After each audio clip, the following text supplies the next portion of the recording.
Tes satu.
Bismillahirrahmanirrahim.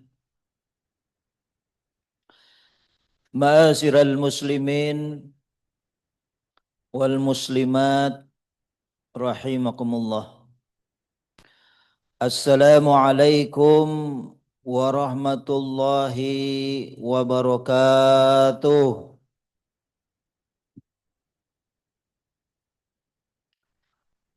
Alhamdulillah ala ni'matillah wala haula wala quwwata illa billah. Allahumma salli wa sallim ala habibina wa syafiina wa qudwatina nabiyina Muhammad wa ala alihi wa sahbihi ajma'in, amma ba'du. Faya ayuhal muslimun wal muslimat rahimakumullah. Usikum wa nafsi bitaqwallah kama qala Allah ta'ala fil Qur'anil Karim. A'udzu billahi minasyaitonir rajim. Ya ayyuhalladzina amanu ittaqullaha haqqa tuqatih wa la tamutunna illa wa antum muslimun. Wa qala Rasulullah sallallahu alaihi wasallam, ittaqillaha haitsumma kunta wa atbi'i sayyi'atal hasanata tamhuha wa khaliqin nas bi khuluqin hasanin. Allahumma subhanaka la ilma lana illa ma 'allamtana innaka antal alimul hakim wa tub 'alaina innaka antat tawwabur rahim. Rabbi sahri sadri wa yassirli amri wahlul 'uqdatam min lisani yafqahu. Allahumma ati nafsi taqwaha wa zakkiha anta khairu man zakkaha anta waliyuha wa maulaha. Allahumma inni a'udzu bika min ilmin la yanfa' wa min qalbin la yakhsha wa min nafsin la tasba' wa min du'ain la yusma. Allahumma zaini bizinatil iman waj'alni hudatan muhtadin. Walhamdulillahi rabbil alamin. Ma'asyiral muslimin wal muslimat, saudara-saudaraku sekalian, hamba-hamba Allah yang insya Allah dimuliakan oleh Allah Subhanahu wa taala. Alhamdulillah, Kita bersyukur kepada Allah Subhanahu wa taala yang memberikan kepada kita taufik dan hidayah sehingga kita mau melangkahkan kaki kita, meluangkan waktu kita duduk dalam majelis ilmu, majelis yang sangat dicintai oleh Allah Subhanahu wa taala. Majelis yang sangat dibanggakan oleh Allah Subhanahu wa taala. Karena dengan wasilah majelis ilmu maka kita bisa mendewasakan akal dan pikiran kita.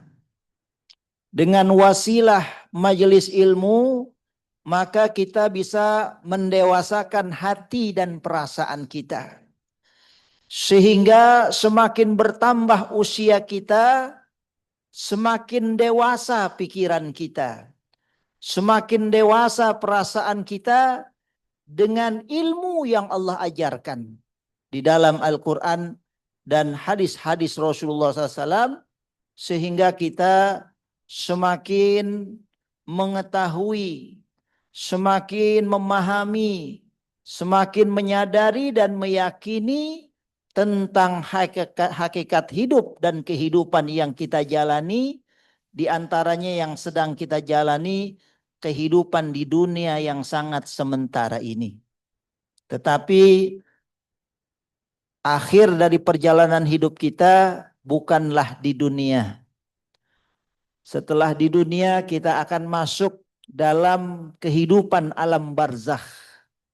Di mana dalam kehidupan alam barzakh itu seperti yang dinyatakan oleh Rasulullah dalam hadisnya, au kama qala Rasulullah, al-qabru raudhatun min riyadil jannah au hufratun min hufarin nar. Hadis riwayat Imam Tirmidzi. Al-qabru, alam kubur itu kata Rasulullah, bukan yang ukuran 2x1, bukan. Itu bukan alam barzah, itu bukan alam kubur, itu makam. Makanya orang Betawi dibilang itu orang itu mau dimakamin di mana gitu, makam. Nah, Rasulullah nyebutnya al-qabru. Itu makamnya, tapi alam kuburnya, alam barzahnya kalau orang baik itu fi'iliyin, di tempat yang tinggi, di atas langit dunia. Sebab di atas langit dunia, di atas langit ada langit. Rasulullah bertemu dengan Nabi Ibrahim alaihissalam di langit yang ke-7. Bertemu dengan Nabi Musa alaihissalam di langit yang ke-6. Bertemu dengan Nabi Harun alaihissalam di langit yang ke-5. Bertemu dengan Nabi Idris alaihissalam di langit yang ke-4. Dan bertemu dengan Nabi Yusuf alaihissalam di langit yang ke-3. Dan bertemu dengan Nabi Isa alaihissalam di langit yang ke-2. Dan sebelum dia masuk ke langit kedua, dia bertemu dengan Nabi Adam alaihissalam. Begitulah kehidupan, berlapis-lapis. Maka alam barzah itu ada yang raudhah, ada yang hidup dalam kebahagiaan, hidup dalam kenikmatan, hidup dalam kenyamanan seperti orang yang berada di raudhah, taman. Dan majelis ilmu juga menjadi salah satu taman di antara taman sorga. Di dalam hadis riwayat Imam Tirmidzi, Rasulullah menyatakan, au kama qala Rasulullah SAW, idza marartum biriyadil jannah farta'u. Qalu ya Rasulullah wa ma riyadul jannah? Faqala Rasulullah SAW, hilaku dzikri au majalisul ilmi. Au kama qala Rasulullah SAW, idza marartum, apabila marartum, kalian melewati biriyadil jannah, melewati taman di antara taman sorga. Farta'u, maka hadirilah, maka singgahlah. maka nikmatilah. Qalu, para sahabat berkata, wa mariyadul jannah ya Rasulullah. Apakah yang dimaksud dengan taman sorga itu yang ada di dunia? Hilaku dzikri, adalah halakoh. Rasulullah pakai bahasa halakoh. Halakoh kalau bahasa Indonesianya lingkaran. Makanya di sini ngajinya lingkaran kayaknya nih. Muter. Hilaku dzikri. Nah, orang yang berada di dalam majelis ilmu sama dengan orang yang sedang berada di dalam taman. Kita kalau udah berada di taman itu nggak boleh senderan, langsung tidur. Masya Allah. Karena kan taman ya, adem ya, sejuk, anginnya sepoi-sepoi. Pantesan di majelis ilmu nggak sedikit yang tidur. Wajar dia berada di dalam taman, ya kan? Taman sorga. Ya. Subhanallah. Mudah-mudahan Allah Subhanahu wa taala tidak hanya memberikan kita nikmatnya taman sorga yang ada di dunia berupa majelis ilmu, tapi juga benar-benar bisa merasakan taman sorga yang penuh dengan kenikmatan. Amin ya rabbal alamin. Baik, waktu kita terbatas karena waktu Isya sekarang jam 7 lewat ya. Kita dibatasi waktunya. Sebelum kita sedikit tadabbur Quran, mari kita ikrarkan, kita nyatakan keimanan kita kepada Allah Subhanahu wa taala dengan mengucapkan kalimat la ilaha illallah, kalimatul ikhlas, kalimatul thayyibah, kalimatul mubarakah. Mudah-mudahan pada malam hari ini ucapan kita mendapatkan keberkahan dari Allah Subhanahu wa taala. Mudah-mudahan pada malam hari ini ucapan kita mendapatkan keridhaan dari Allah Subhanahu wa taala, sehingga dengan rahmatnya kalimat yang kita ucapkan la ilaha illallah menyelamatkan kita, menjauhkan kita dari siksa api neraka. Dan dengan ucapan kita kalimat la ilaha illallah, dengan rahmat Allah kita dimasukkan ke dalam surga. Amin ya rabbal alamin. Au kama qala Rasulullah SAW, afdalu ma qultu ana wan nabiyuna min qabli la ilaha illallah. Oh.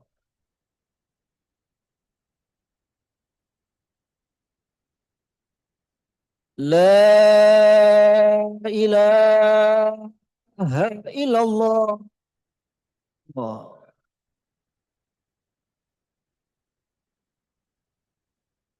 La ilaha illallah.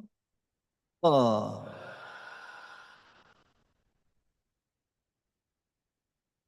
Muhammadur Rasulullah. Oh. Sallallahu alaihi wasallam. Fi kulli lamhatin wa nafasin adada ma wasi'a ilmullah. Oh. Semoga kita dimudahkan lisannya, dikuatkan lisannya sebelum kita wafat. Kalimat terakhir yang kita ucapkan adalah la ilaha illallah. Fa innama man kana akhiru min kalamihi la ilaha illallah dakhalal jannah. Barang siapa yang ucapan terakhir yang diucapkan sebelum wafat adalah la ilaha illallah dakhalal jannah. Orang itu kalimatnya itu pakai dakhala, telah masuk surga. Padahal kan belum masuk surga. Jadi artinya dakhalal jannah itu pasti masuk surga. Karena diucapkannya telah masuk surga padahal belum masuk surga. Begitulah maknanya. Dan alangkah beruntungnya orang yang seperti itu. Ya. Baik, pada malam hari ini kita akan tadabbur Al-Quran. Pertemuan yang lalu saya pernah membahas keutamaan surah Yasin nggak ya? Lupa saya. Belum ya? Ah, benar belum berarti. Karena saya ngajar di beberapa masjid, jadi ingatan saya lupa-lupa ingat gitu. Di Masjid Al-Hijrah udah apa belum ya? Itu. Oh, belum berarti. Berarti terakhir saya bahas tentang apa tuh? Oh ya, baik. Pada malam hari ini kita tadabbur Quran dengan judul Bersahabat dengan Surah Yasin. Ini surah yang sering dibaca nih. Tapi mudah-mudahan dengan ilmu ini kita semakin senang, kita semakin bahagia bisa bersahabat dengan surah Yasin. Sebab di dalam surah At-Taubah, surah 9 ayat 124, apabila Allah menurunkan surah, fa'ammal ladzina amanu fazadathum imana wahum yastabsirun. Coba deh Ibu lihat ya. Bapak-bapak juga boleh lihat surah At-Taubah surah 9 ayat 124. Orang yang beriman itu apabila Allah menurunkan satu surah fazadathum imana, maka bertambah keimanannya. Semakin kokoh, semakin kuat, semakin kokoh dan kuat ya. Wahum yastabsirun, dan orang yang beriman itu ketika diturunkan surah mereka bergembira. Bahkan gembiranya itu melebihi kegembiraan seseorang terhadap dunia. Ya. Nah, inilah mungkin perasaan yang perlu kita bangun. Ya. Kepribadian yang kita bangun ketika kita berinteraksi dengan Al-Quran, ada kebahagiaan. Nah, pada malam hari ini mudah-mudahan kita merasa senang, merasa bahagia, berkenalan dengan surah Yasin. Sehingga kita benar-benar bersahabat. Sebab kalimat Rasulullah itu, interaksi kita dengan Al-Quran tidak cukup hanya dalam aspek bacaan. Tapi juga harus mengkaji, mempelajari, menyadari, memahami, meyakinkan, mengamalkan, memasyarakatkan, mendakwahkan. Sehingga Al-Quran itu benar-benar jadi sahabat dalam kehidupan kita. Memang awalnya baca dulu, ya. Tapi baca dengan pemahaman, baca dengan keyakinan. Nah, itulah yang akan memberikan dampak pengaruh dalam kehidupan kita. Di dalam hadis sahih, atau kama qala Rasulullah SAW, Iqra'ul Quran fa innahu ya'ti yaumal qiyamah syafi'an li ashabihi. Nah itu. Bacalah oleh kalian Al-Quran. Fa'innahu, maka sesungguhnya Al-Quran itu ya'ti, dia akan datang yaumal qiyamah, di hari kiamat, syafi'an, memberikan syafaat, li, untuk ashabihi, orang yang bersahabat dengannya. Ya, kan bahasa Arab itu ada kata domir tuh, hi, ya. Hi-nya itu kembali kepada Al-Quran. Li ashabihi, dia bersahabat dengan Al-Quran. Ya walau alam ya. Rasulullah menggunakan kalimat bersahabat. Ya. Yang namanya sahabat itu bukan hanya kenal nama. Bukan hanya tahu rumahnya. Bukan hanya tahu orang tuanya. Yang namanya sahabat itu tahu lebih dalam. Ya. Kesukaannya, ketidaksukaannya, kebiasaannya. Nah, itu sahabat namanya. Dia tahu persis ya, karena udah sering istilahnya jalan bareng, tidur bareng. Jadi dia benar-benar bersahabat. Jadi kenapa Rasulullah menggunakan istilah sahabat? Artinya tingkat interaksi kita dengan Al-Quran benar-benar akrab. Ya. Saking akrabnya kita jadi tahu sebelum surah Yasin tuh surah apa gitu. Setelah surah Yasin, surah apa? Setelah. Hah? Sot. Hah? Ah, belum akrab berarti. Belum akrab. Sebelum surah Yasin, surah Fatir. Setelah surah Yasin, hah? Surah apa? Lah sering dibaca kagak akrab. As-Saffat. Ya. Nah, itu ilmu. Salah satu ilmu mungkin kalau ada yang bisa jawab dapat door prize nih. Ya. Sebab ini pertanyaannya agak susah ini. Surah Yasin termasuk surah Makkiyah atau Madaniyah? Hah? Jadi kalau surah Makkiyah itu surah yang diturunkan sebelum Rasulullah hijrah. Berarti Rasulullah masih tinggal di Mekah. Kalau surah Madaniyah itu surah yang diturunkan setelah Rasulullah hijrah. Berarti Rasulullah udah tinggal di Madinah. Ini surah Yasin, surah Makkiyah atau Madaniyah? Hah? Wah, tahu berarti ini. Berarti Rasulullah masih tinggal di Mekah. Nah, ini pasti kagak ada yang tahu nih. Makanya ini perlu dikasih tahu dan dicatat supaya ingat. Ada namanya urutan surah berdasarkan tilawah. Al-Fatihah, Al-Baqarah, Al-Imran, An-Nisa, Al-Maidah.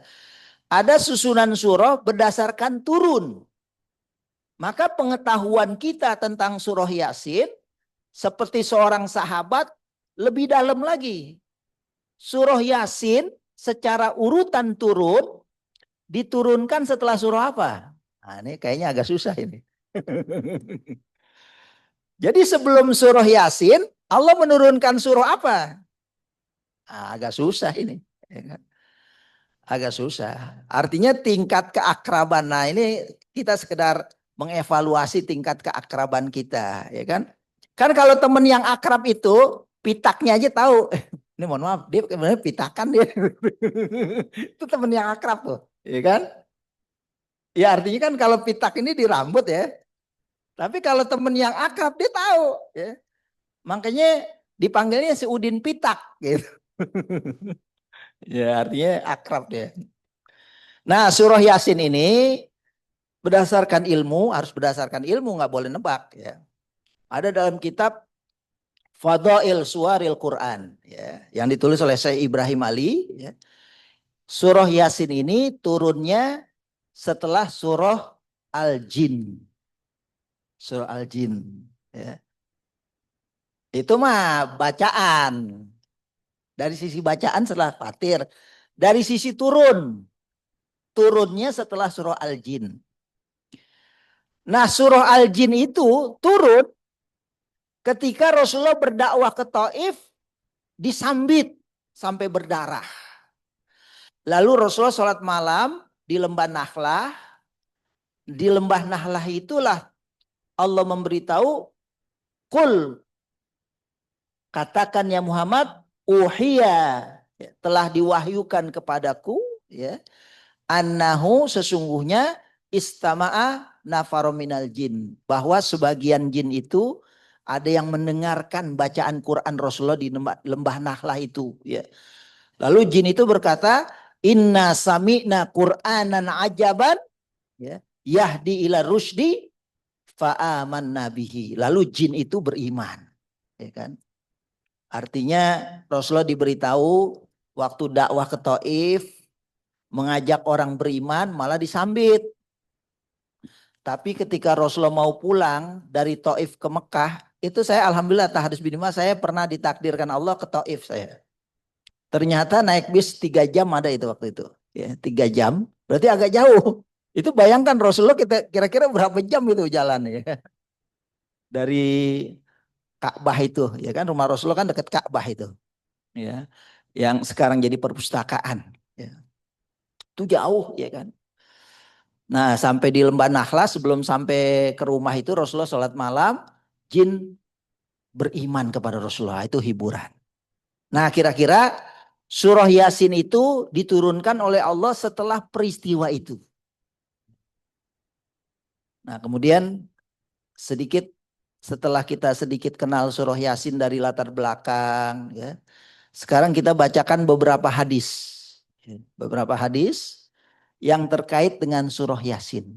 Nah, inilah perlunya kita duduk dalam majelis ilmu. Selama ini mungkin kita udah baca surah Yasin, tapi mungkin secara dasar keilmuannya kita perlu perkuat ya, supaya semakin nikmat itu bersahabat dengan surah Yasin itu.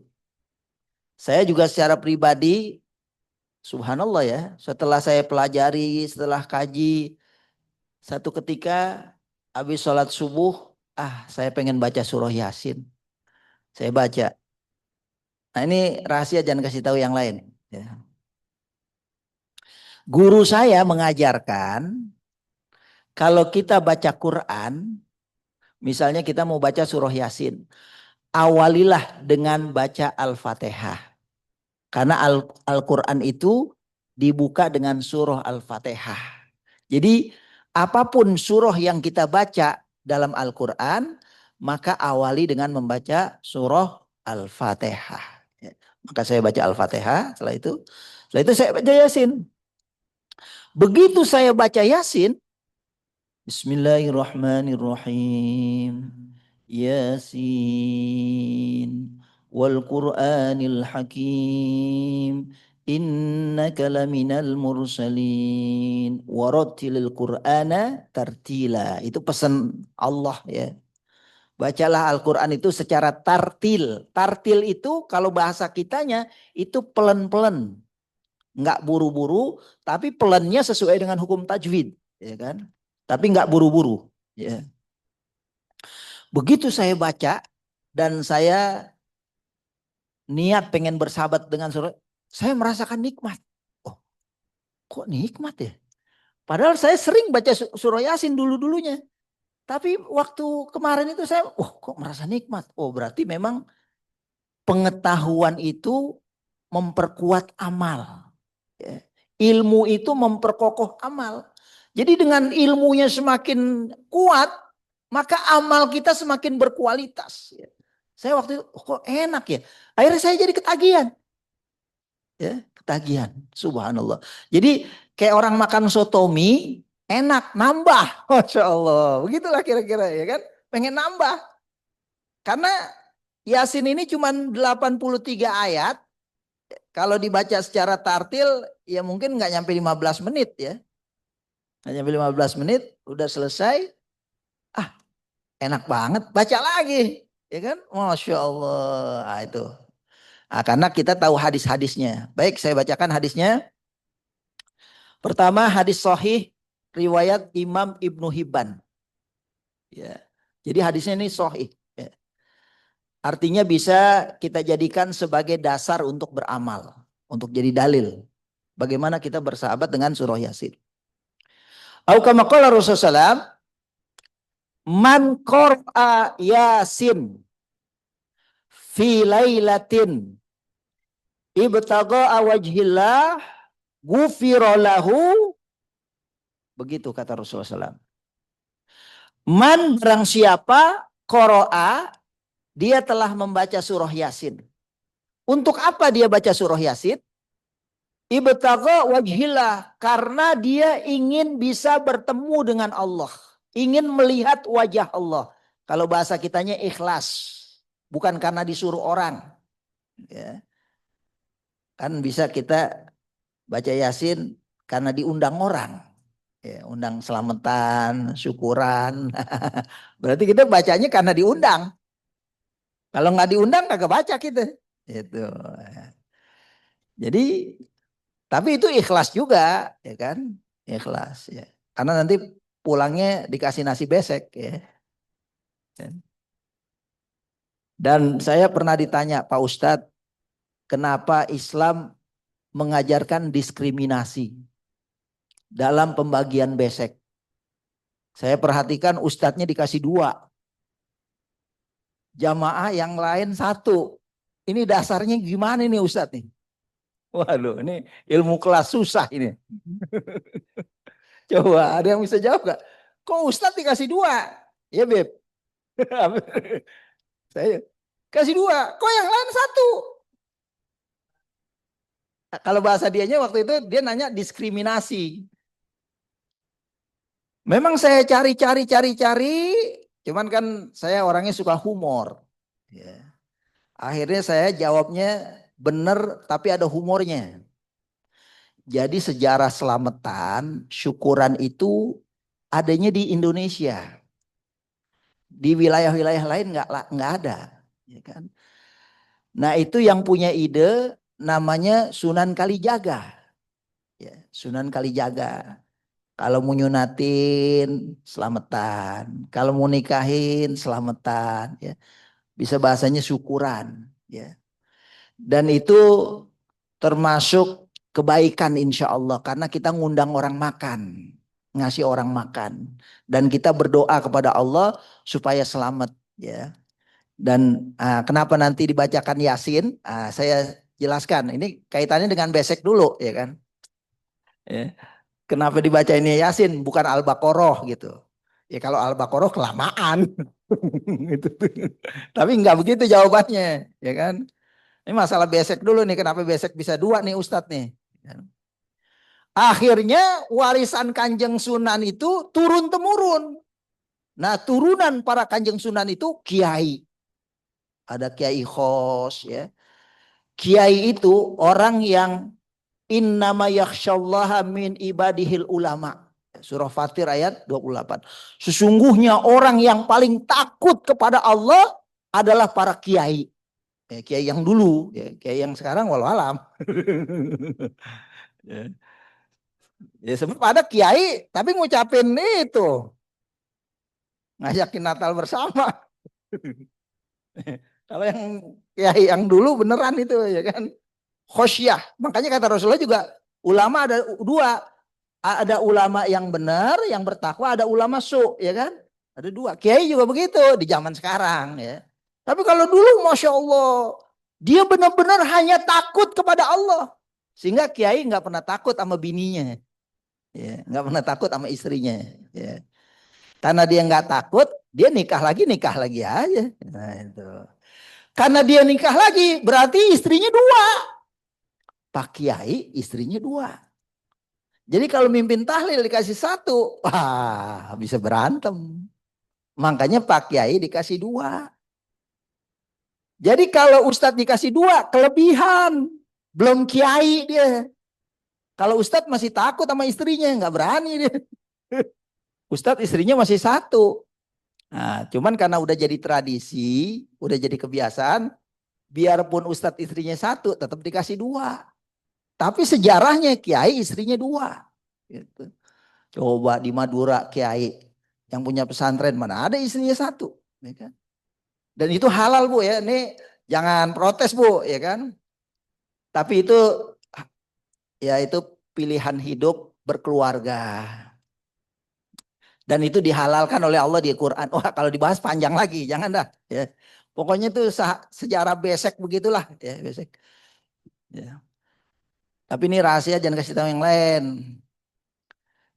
Jadi sebenarnya kalau ibu-ibu dulu waktu nikah, saya terima nikahnya dan kawinnya. Fulan binti Fulan tersebut dengan mas kawin dibayar tunai dengan syarat setia hingga akhir hayat. Kalau ibu-ibu bilang begitu, itu kalau suaminya nikah lagi cerai itu. Itu. Kan ibu-ibu dulu nggak ngucapin begitu. Berarti nggak ada syaratnya, berarti boleh. Dalam fikih itu kalau ibu dulu ngucapin begitu nggak boleh. Makanya kata Rasulullah, wahai Ali, jangan engkau sakiti hati Fatimah. Karena kalau kamu sakitin hati Fatimah, kamu sama juga nyakitin hatiku. Jadi selama Fatimah masih hidup, Ali nggak berani nikah lagi. Tapi setelah Fatimah wafat, maka istrinya lebih dari satu. Karena ada persyaratan dari Rasulullah SAW. Jadi boleh. Ya. Jadi ibu-ibu itu punya hak ya, untuk memberikan syarat kepada suaminya. Dan itu pilihan hidup. Ya.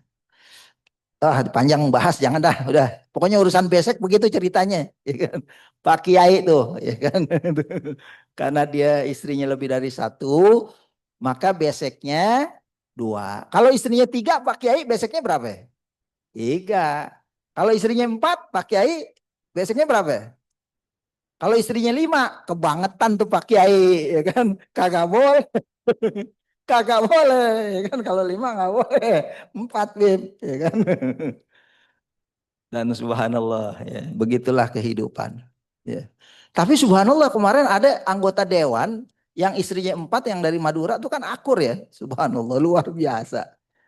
Hah? Iya, nggak usah jauh-jauh dah. Kenal nggak wakil presiden? Wakil presiden. Enggak, yang sebelumnya yang dulu. Yang dari P3 siapa namanya? Ah, Hamzahas. Wakil presiden gitu istrinya berapa ya? 2. Hamzahas kalau ikut tahlil, walaupun nggak mimpin tahlil, 2 dia. Begitu. Ah, udah ini bahas itu. Waktunya habis nih masalah besek nih. Ya, ya jadi itu surah Yasin ketika dibaca man qara'a Yasin filailah di malam hari ibtiga awajhilah karena ikhlas karena Allah. Tadi gara-garanya karena disuruh ya, disuruh selamatan syukuran jadi panjang ceritanya, ya kan? Kembali lagi ikhlas karena Allah. Kayak tadi saya pengen baca surah Yasin baca. Itu nikmat. Karena saya nggak disuruh mimpin baca Yasin gitu. Saya mau sendiri. Kalau orang baca surah Yasin ikhlas karena Allah, ingin bertemu dengan Allah, apa kata Rasulullah? Gufirolahu, diampuni dosa-dosanya sama Allah. Subhanallah. Ini surah Yasin kehebatannya. Cuman memang dalam hadis itu ada kalimat bacanya filailatin, di malam hari. Kira-kira baca siang hari boleh nggak? Boleh, ntar ada hadisnya. Ya. Baik, hadis yang kedua. Dari Anas bin Malik radhiyallahu anhu. Hadis diriwayatkan oleh Imam Ibnu Hibban atau kama qala Rasulullah SAW, likulli syai'in qalban wa qalbul Qur'an Yasin. Likulli syai'in qalban. Untuk segala sesuatu dia punya jantung yang menghidupkan. Wa qalbul Qur'an Yasin, dan jantungnya Al-Quran, artinya yang menghidupkan Al-Quran ini surah Yasin. Kenapa surah Yasin menjadi jantungnya Al-Quran? Karena ternyata kalau kita pelajari surah Yasin, setiap surah itu punya pokok bahasan. Ya, seperti pelajaran, ada pokok bahasannya. Surah Yasin, kalau kita perhatikan dari ayat 1 sampai ayat 83, pokok bahasan surah Yasin adalah tentang hidup berkah di jalan dakwah. Jadi surah Yasin ini temanya itu hidup berkah di jalan dakwah. Sehingga Rasulullah ketika berdakwah di Sambit, jangan patah arang, jangan patah semangat. Karena kehidupan yang paling berkah itu di jalan dakwah. Karena Rasulullah berdakwah di Sambit, tidak diakui kenabian dan kerasulannya, maka Allah menurunkan surah Yasin untuk menguatkan Rasulullah SAW. Untuk melanjutkan cita-cita perjuangan dakwah. Sehingga dalam surah Yasin Allah bersumpah. Coba perhatikan surah Yasin. Bismillahirrahmanirrahim. Yasin wal Qur'ani. Kenapa dibacanya Al-Qur'ani bukan Al-Qur'anu? Ada yang bisa jawab nggak? Kenapa bacanya bukan wal Qur'anu, tapi wal Qur'ani? Nah, ini namanya bersahabat. Ya. Kenapa dibacanya wal Qur'ani? Karena huruf waw dalam surah Yasin itu fungsinya waw qasam. Waw bersumpah. Artinya Allah bersumpah dengan Al-Quran yang mengandung hikmah pengetahuan. Wal Qur'ani. Jadi kalau dibacanya wal Qur'anu salah. Berarti wawunya wawu atof, bukan wawu qasam. Makanya dibacanya wal Qur'ani. Demi Al-Quran yang mengandung ilmu, pengetahuan dan hikmah, innaka laminal mursalin. Innaka sesungguhnya engkau ya Muhammad, laminal mursalin, sungguh bagian dari para utusan Rasul dan para Nabi. Pakai huruf lamnya itu, lam takkid, bukan la. Kalau baca dua ketukan salah. Laminal mursalin, sungguh engkau adalah Rasulullah utusan Allah Subhanahu. Jadi ketika surah Yasin ini menguatkan Rasulullah untuk terus berdakwah. Hidup berkah di jalan dakwah. Nah, sehingga surah Yasin itu di antara yang kita baca ya, fungsi surah Yasin itu ayat ke-70 ayat 69-nya in huwa illa dzikrun wa qur'anun mubin. Sering dibaca pasti ingat. In huwa illa dzikru wa qur'anun. In huwa, sesungguhnya huwa Al-Qur'an ini illa dzikrun, kecuali sebagai peringatan. Wa qur'anun mubin, dan bacaan yang mengandung penjelasan yang sangat jelas. Untuk apa Al-Qur'an ini? Liyundhira man kana hayyan. Supaya engkau ya Muhammad memberikan peringatan kepada orang yang hatinya masih hidup. Nah, jadi surah Yasin begitu. Ya, makanya dia disebut qalbul Quran. Kemudian hadis itu berlanjut, man qara'a Yasin, barang siapa yang membaca surah Yasin, dan ini yang membuat saya semangat, ya, membuat saya senang dengan surah Yasin. Kataballahu lahu biqiraatiha qiraatil Quran asyra marat. Ya. Orang yang baca surah Yasin, kataballah, dia Allah akan menuliskan pahala lahu baginya biqiraatiha, dengan bacaan surah Yasin itu dari ayat 1 sampai 83. Qiraatil Quran asyra marat, pahalanya sama dengan orang yang menghatamkan Al-Quran sebanyak 10 kali. Tuh, hebat nggak tuh surah Yasin tuh? Ibu baca surah Yasin dari ayat 1 sampai 83 selesai, itu pahalanya sama dengan orang yang khatam baca Al-Quran 10 kali. Pahalanya ya. Kan tujuan kita baca Quran ini bukan hanya cari pahala, tapi cari ilmu. Karena Al-Quran itu sumber ilmu, sumber pengetahuan, hudan linas, petunjuk hidup. Jadi kalau cuma cari pahala kagak dapat ilmu. Ya. Tapi kalau mau cari pahala, alhamdulillah ya, bulan Ramadan saya udah hatamin 2 kali. Berapa? 2 kali. Saya udah 20 kali. Kaget. Gimana cara 20? Baca Yasin saya. Malam kemarin sama malam kemarinnya lagi. Lah sekali baca dapat 10 kali pahala khatam Al-Quran. Tuh, jangan kasih tahu yang lain. Ntar kalau ada, alhamdulillah Bu, saya udah khatam. Baru 5 hari udah khatam sekali. Berapa ya? Sekali. Lah saya udah 20 kali. Bagaimana cara? Ya pahalanya, pahalanya. Surah Al-Ikhlas saja, karena ini udah sering dikasih tahu. Surah Al-Ikhlas kalau dibaca 3 kali, pahalanya sama dengan 1 kali khatam. Banyakan mana yang surah Yasin? Banyakan surah Yasin. Subhanallah ya. Ini jangan kasih tahu yang lain, surah Yasin ini hebat ini, ya kan? Itu yang kedua. Yang ketiga hadisnya. Hadis riwayat Ibnu Hibban.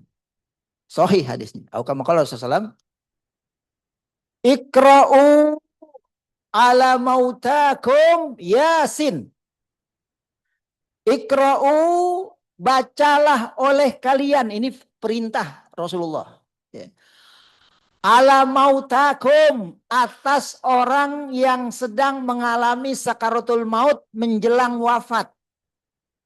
Ala mautakum, menjelang wafat. Tapi memang faktanya terjadi ikhtilaf.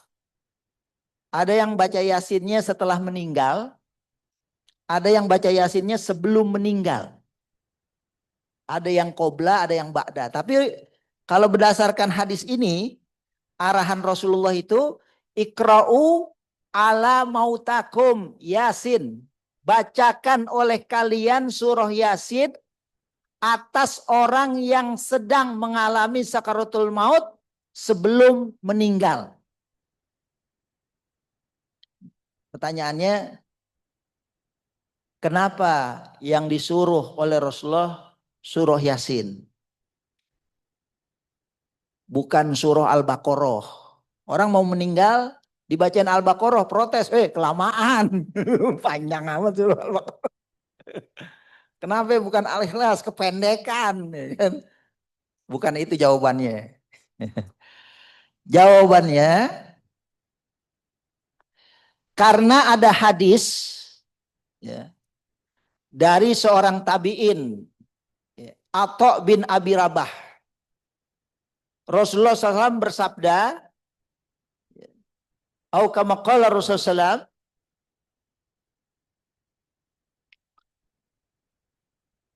man qara'a Yasin fi sadrin nahar.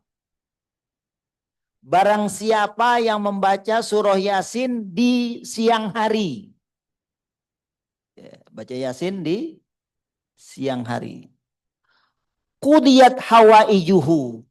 Maka dia Allah akan memenuhi kebutuhan yang dia inginkan.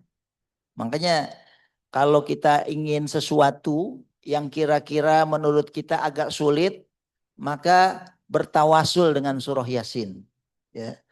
Bertawasul dengan bacaan Quran. Ya. Karena surah Yasin ini apabila dibaca, maka dia akan menjadikan kita bisa mendapatkan apa yang kita butuhkan. Itu yang pertama. Yang kedua dari Abdullah bin Abbas. Hadis riwayat Imam Ad-Darimi.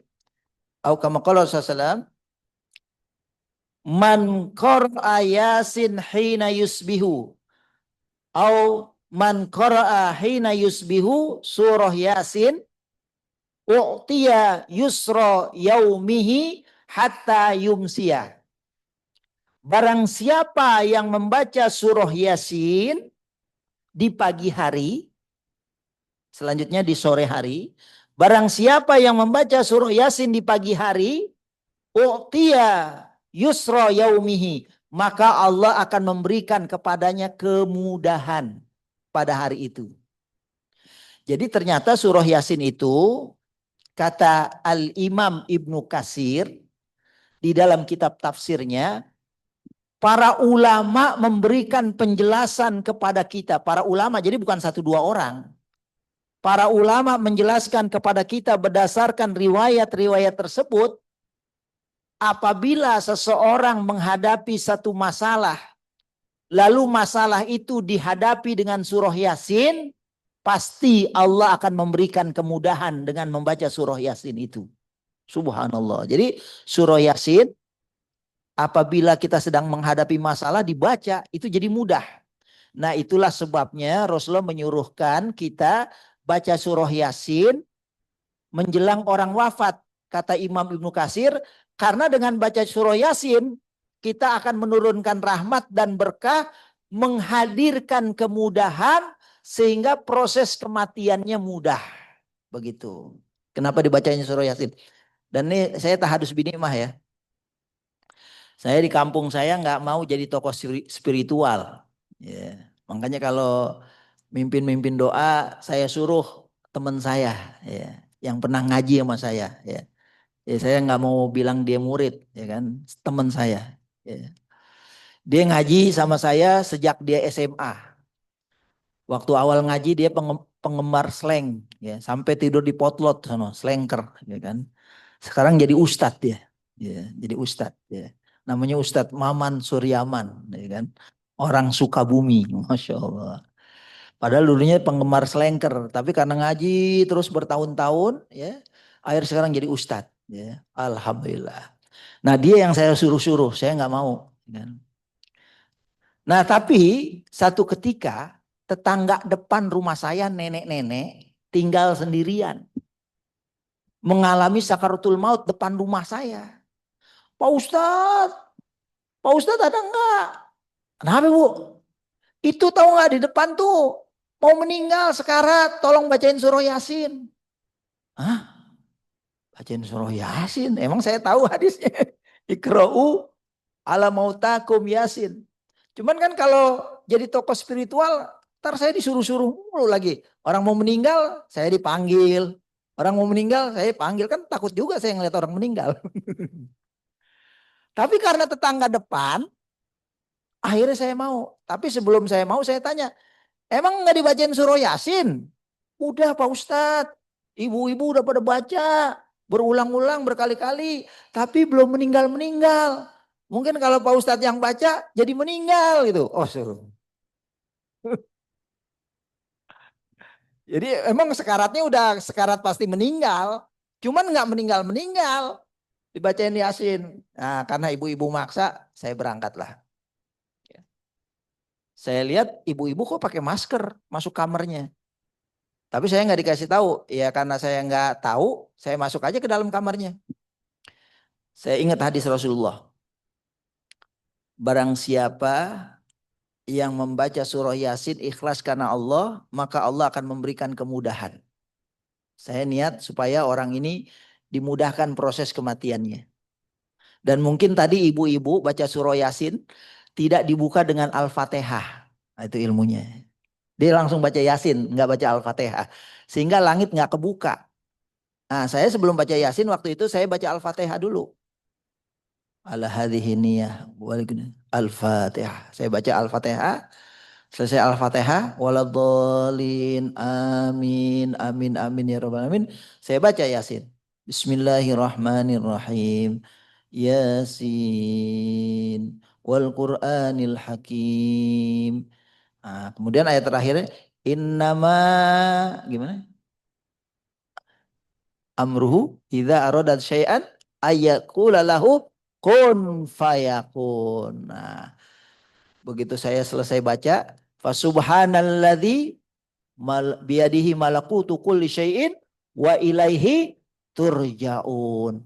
Shadaqallahul azim. Saya lihat itu orang yang lagi sakaratul maut, nenek-nenek, ya kan? Itu tarik napas 3 kali, meninggal. Innalillahi wa inna ilaihi raji'un.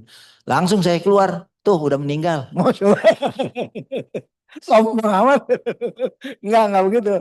Ini biar kagak ngantuk. Ngantuk sih. Udah meninggal. Terus Pak Ustadz mohon maaf. Tadi Pak Ustadz nggak nyium bau. Rupanya ibu-ibu pakai masker karena aromanya nggak sedap. Namanya orang sakit Bu. Kalau udah parah BAB di situ, kencing di situ. Sehingga spraynya kan bau ya. Saya kagak ngeh Bu. Beneran saya nggak ngeh waktu itu. Kok orang-orang pakai masker? Tapi alhamdulillah saya tahadus binikmah. Saya nggak nyium bau. Oh benar Pak Ustadz nggak nyium bau? Enggak benar Bu. Lah kalau saya nyium bau, saya baca Yasin sambil tahan napas. Kagak bisa. Udah meninggal loh. Semua. Nggak boleh begitu. Tapi emang begitu ini ceritanya ya. Gara-gara itu saya dipanggil lagi Bu. Tuh kan jadi kebiasaan saya dalam hati. Tok tok tok Pak Ustadz tolongin itu. Yang minta tolong masih saudara sama istri saya. Tapi ceritanya jauh lah pokoknya dia itu bapak-bapak umurnya sekitar 75 tahun sekarat, lagi sekarat ya. Rumahnya agak jauh sama saya beda RW. Pak Ustadz tolongin bacain Yasin lagi sekarat saudaranya. Saya bilang emang nggak dibacain Yasin sama bapak-bapak sama ibu-ibu di sana? Udah tapi belum meninggal-meninggal. Kali kalau Pak Ustadz yang baca meninggal gitu. Waduh ngulangin lagi ini bener nih saya pengalaman saya. Nah karena ini masih saudara sama istri, saya mau tolak tadinya. Kan jadi kebiasaan. Udah, saya berangkat. Ya udah, Bismillahirrahmanirrahim, saya berangkat. Mana orangnya? Tuh di kamar gitu. Saya tamperin lagi ya. Wah, tapi emang bener Bu, ngelihat orang lagi sekarat nggak enak Bu. Ya, nggak enak. Enakan ngelihat orang lagi nikah. Ya. Waduh, saya perhatiin orang kalau lagi sekarat itu Bu, keluar air mata. Matanya merem, mulutnya mengap-mengap. Berarti sakit kali ya. Hmm. Saya tanya, emang sakit Pak? Kagak ngejawab. Subhanallah. Maaf, maaf. Ya udah kayak tadi lagi saya praktekin, saya baca Al-Fatihah lagi, ya. Saya baca Yasin lagi. Dan benar, nih saya nggak ngerti, saya mengalami dua peristiwa yang mirip. Tapi setelah itu saya nggak mau lagi. Ya. Jadi ketika saya selesai baca Yasin, Sadaqallahul Azim, itu orang narik napasnya 3 kali. Kok mirip nenek-nenek yang kemarin ya? Gitu. 3 kali. Meninggal. Saya keluar tuh udah meninggal gitu. Enggak begitu. Tapi emang benar Bu, ya kan? Ini ceritanya seorang ulama, kenal nggak Ibnu Arabi? Ini ulama besar ya, Ibnu Arabi. Itu ada dalam kitab Fadailis Suwaril Quran. Dan ini kitab ini disertasi doktor. Artinya secara informasi akurat. Gitu. Nggak mungkin dong orang bikin disertasi doktor bermasalah informasinya sumbernya. Jadi Ibnu Arabi, ini waktunya sampai angka 9, jam 9 kurang seperempat. Cuman kalau cerita pada demen ya. Tapi ini kisah nyata kan pengalaman saya. Nah kalau sekarang pengalaman seorang ulama besar namanya Ibnu Arabi terkait dengan surah Yasin. Jadi ceritanya ayahnya ini menyangka Ibnu Arabi karena dalam keadaan pingsan tidak lama lagi akan meninggal dunia. Maka sama ayahnya dibacakan surah Yasin.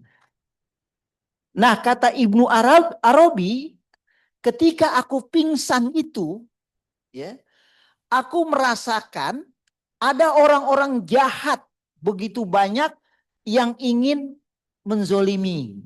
Jadi banyak orang jahat yang ingin menzolimi. Tiba-tiba datang pemuda yang sangat ganteng yang menghalang-halangi orang itu dari menzolimi diriku. Sampai orang itu semuanya dikalahkan dan diusir oleh pemuda itu. Dan begitu saya melihat pemuda itu bisa mengalahkan orang-orang yang zolim itu, dalam pingsan dia, Ibnu Arabi bertanya, kamu siapa? Nah pemuda yang ganteng itu bilang, saya Surah Yasin. Nah makanya bersahabat dengan Surah Yasin. Saya Surah Yasin. Ya kan?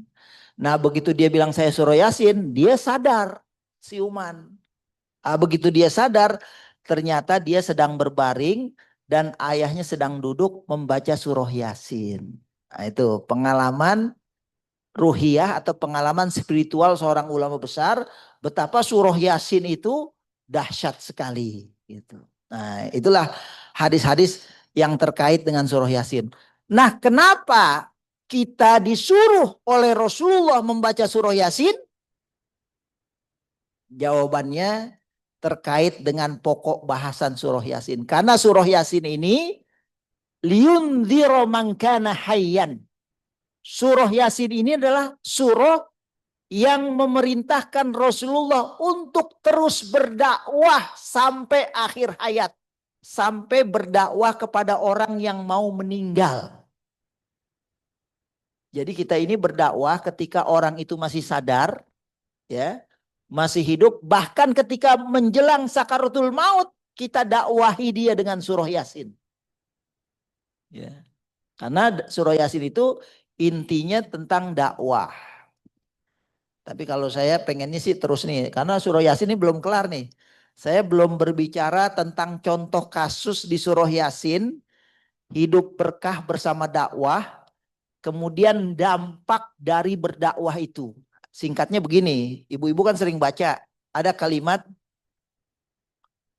yang di ayat itu menyatakan, Qila dukhulil jannah, qala ya laita qaumi ya'lamun. Bima ghafari Rob, gimana? Terus waja'alani minal mukromin. Nah, itu. Jadi orang yang berdakwah itu namanya Habib An-Nazar.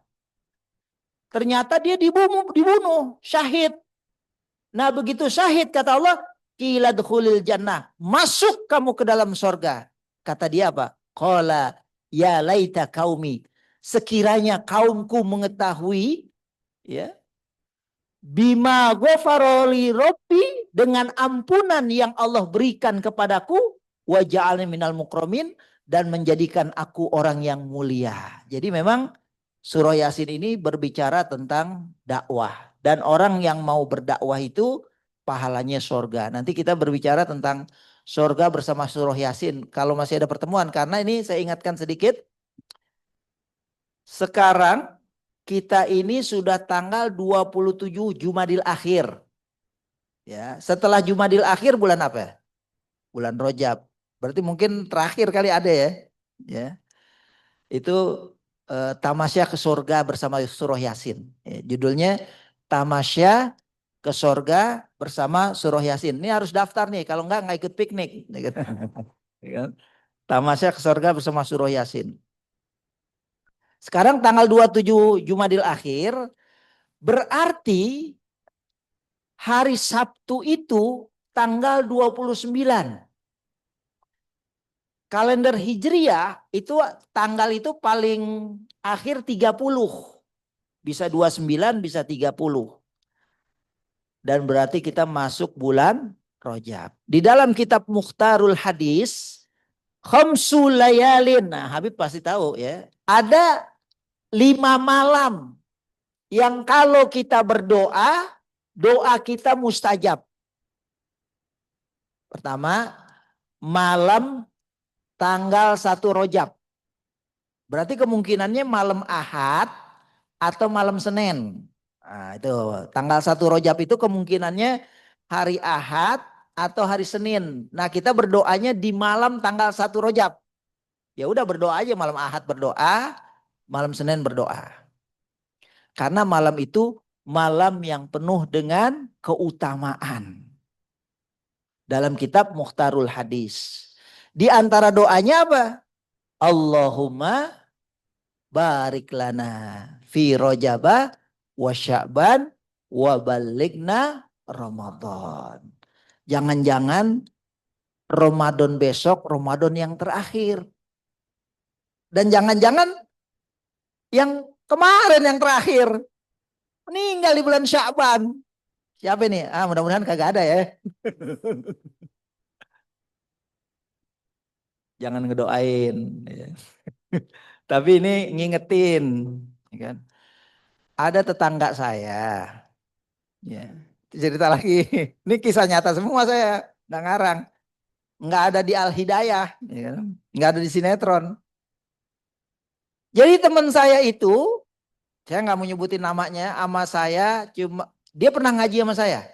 Pernah ngaji saya. Kalau kerja disebutin lah. Kerjanya di Astra. Waktu dia kerjanya di Asra, di Sunter, dia sama temennya naik mobil Avanza lewat flyover Tanjung Priuk. Tahu kan flyover Tanjung Priuk? Berempat, itu mobilnya jatuh ke bawah. Menembus batas pagar jalan, jatuh ke bawah. Kira-kira meninggal nggak tuh? Tuh. Jatuh. Berempat. Meninggal semua. Kecuali teman saya. Teman saya nggak meninggal. Jadi meninggal itu bukan penyebab, kecelakaan itu bukan penyebab kematian. Penyebab kematian itu ajal. Kecelakaan itu proses, bukan penyebab. Lah buktinya dia kecelakaan tapi nggak meninggal. Cuman temennya meninggal 3 orang. Nggak taunya teman saya ini meninggalnya direncanain sama Allah. Dia naik sepeda. Bukan kecelakaan mobil. Naik sepeda kecapean. Meninggal.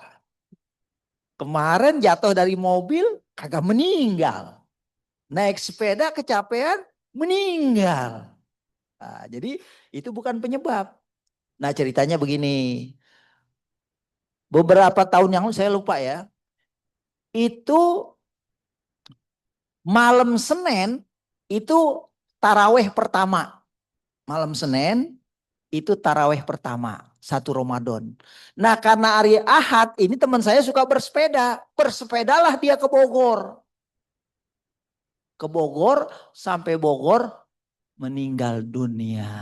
Jadi berangkat dari rumah sehat, buger, ntar malam mau sholat taraweh, biar seger olahraga dulu, sepedahan dulu. Nggak taunya meninggal. Berarti Ramadan yang kemarin yang terakhir. Semalam, entar malam mau taraweh nggak ketemu dia. Makanya kita penting berdoa. Allahumma barik lana fi Rajab wa Sya'ban wa balikna Ramadan. Ya Allah, panjangkan umurku hingga aku bertemu dengan bulan Ramadan. Dan kita bertekad Ramadan tahun 2022 berapa nih? 26. 26 karena 25 besok mah habis. Dan saya ingetin, jangan tiup trompet, ya kan? Jangan bakar-bakaran. Terus ngapain? Tidur. Tidur aja. Ntar malam bangun, ya. Malam sholat malam. Sebab jam 12 atau jam 24.00 itu perintahnya bukan bakar-bakaran. Bukan tiup trompet. Perintahnya itu ya ayyuhal muzammil qumil laila illa qalila nisfahu awingkus minhu qalila auzid alaihi warotilil qur'ana tartila. Kita disuruh bangun malam itu jam 24 disuruh baca Quran. Sama Allah disuruh baca Quran, sama Yahudi disuruh tiup trompet. Ada nenek-nenek, kakek-kakek udah nyiapin dari Ba'da Isya 2 trompet. Maklum dia cucu-cucunya jauh, Nek. Tahun ini kita berdua menikmati malam tahun baru, iya kek. Ya. Udah ngerebus jagung, ngerebus pisang, air teh, sediain trompet 2. Udah nenek-nenek sama kakek-kakek. Dan itu kisah nyata. Saya dulu kalau ceramah, sebelum ceramah saya baca pos kota. Kenapa baca pos kota? Biar jadi contoh-contoh peristiwa. Ya, cuman saya nggak baca nah ini dia. Masih ingat aja nah ini dia. Pos kota saya.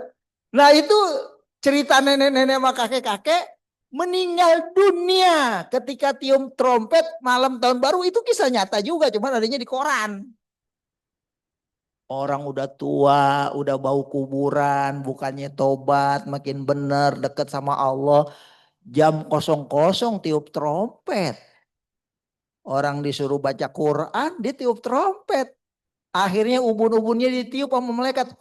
Mati dua-duanya. Dasar orang kagak ngerti-ngerti. Waktunya habis. Mudah-mudahan Allah memberikan taufik dan hidayah kepada kita. Nanti kemungkinannya malam Ahad atau malam Senin. Saya nggak tahu karena nih penanggalan Hijriah itu akuratnya dengan ru'yah. Ya, tapi kita ikutin aja. Tapi kalaupun nggak tahu, malam Ahad berdoa, malam Senin berdoa, dan berdoanya itu ba'da maghrib. Karena masuknya hari di kalender Hijriah itu ba'da maghrib. Kita berdoa. Mudah-mudahan doa kita diijabah oleh Allah Subhanahu wa taala.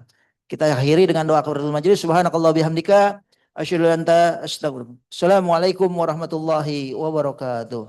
Sallallahu ala Muhammad.